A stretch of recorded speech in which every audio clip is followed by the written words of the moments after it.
All right, well, this morning we are continuing our Monitoring Men's Health segment. In August, well, it's actually Hair Loss Awareness Month. Yes, it is.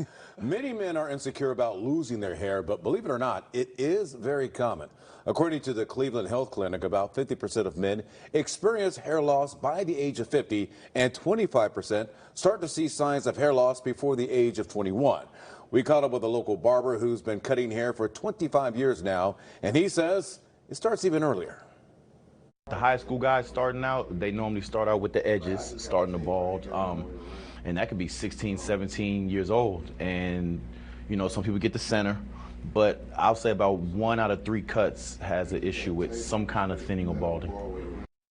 Yeah, and there are some things to keep in mind if you are worried about hair loss. Personally, I have started experiencing a little thinning. You know, it seems like each and every day there's a little more hair in the sink when I'm going to, you know, get things ready. But also we talked about the barber wearing hats. You know, sometimes you don't think about that, but the wear of the hat and rubbing the head, sweating, and you know, if you're constantly putting a hat on, and you know, that can surprisingly start to cause hair loss. I wouldn't necessarily be surprised about that, because when you think about the hat on and off, but it's rubbing your head and rubbing your head and rubbing your head, and it starts to wear around those particular areas, and you know, maybe not getting enough air to your scalp also because you got the hat on. I think there's a lot of little things here and there that we're finding out more and more. Yeah.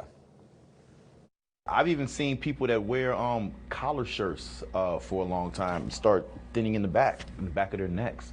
Yeah, so if anything that you're doing to constantly rub on your head, you know, some people scratch at the same spot, and that'll give you a bald spot. Nervous twirling.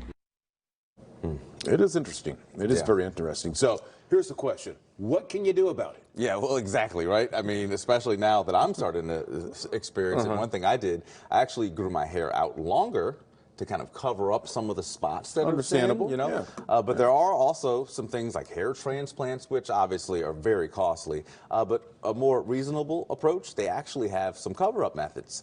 In fact, you can get a spray that you can buy at the store, or you can also just go to the barber and they can do it for you professionally. And I asked him, I said, well, this is kind of silly because, you know, it'll just wash off. Right. And he said, well, if you have a wedding coming up and you want a nice photo shoot, you can get that done.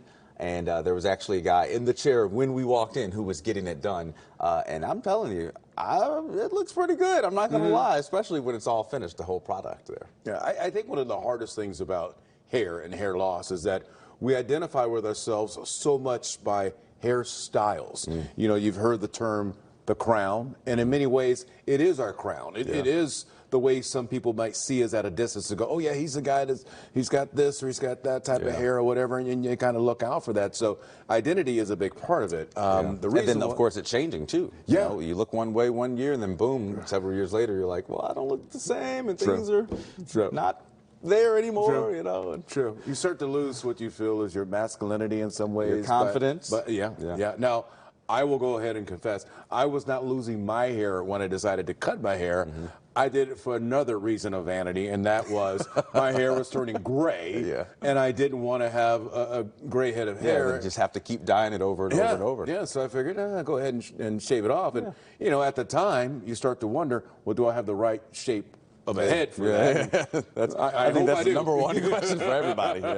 I hope I do. You rock it well. Well, thank you very much. Now, my older brother, he did experience the hair loss. He had the receding hairline, and he also went with just shaving his head as well. That way that, you know, didn't have to worry about having it come in and doing it all the time. Just get rid of it right now. At the barbershop. Yeah.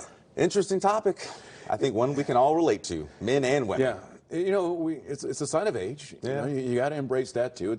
Sometimes it's inevitable for a lot of people. So maybe it's just a matter of embracing it. And going with it. And I don't know. I don't know if I have the right shape head, Rennie.